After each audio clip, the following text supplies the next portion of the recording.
Отборочный тур отсеял 11 воспитателей. В финале 6 педагогов. Кто-то из них лишь начал свой педагогический путь, а кто-то специалист своего дела с 20-летним стажем. Но главное – владение татарским языком. Егер сұрау берселер, бәхет не ул десәләр, бәхет шушы балалар, кеше булып иссәләр.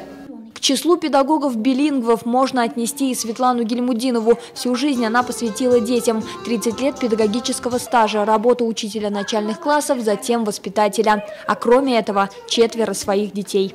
Я очень рада представить свой родной Зареченский детский сад на этом конкурсе. Все занятия с детьми я провожу на 2 языках. И дома с мужем, и с 4 детьми говорю по-татарски. Визитная карточка организации игры, задание «Переведи» и творческое выступление. В течение этих 4 этапов педагоги должны доказать свое владение татарским языком, умение общаться и преподавать на нем.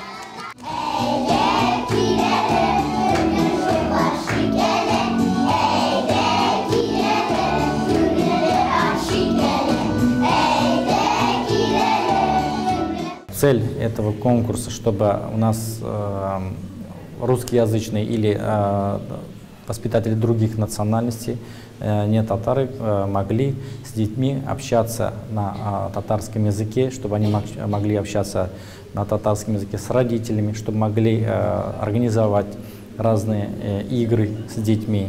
Вот с этой целью у нас организуются такие вот конкурсы.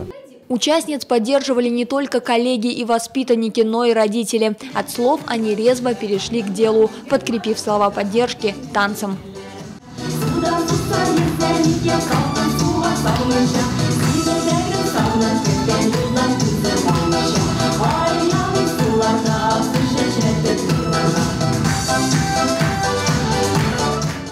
Выбрать кандидатку для участия в финале – дело не из легких. Жюри высоко оценило умения и таланты воспитателей. На первом месте Татьяна Перепелкина из Егоркина и ее коллега из детского сада «Сказка». На 2-й ступени пьедестала Светлана Гильмудинова из Заречного и ее коллега из Камыр-Батыра. А бронзу разделили между собой педагоги Центра развития ребенка и Тюрнясевского детского сада.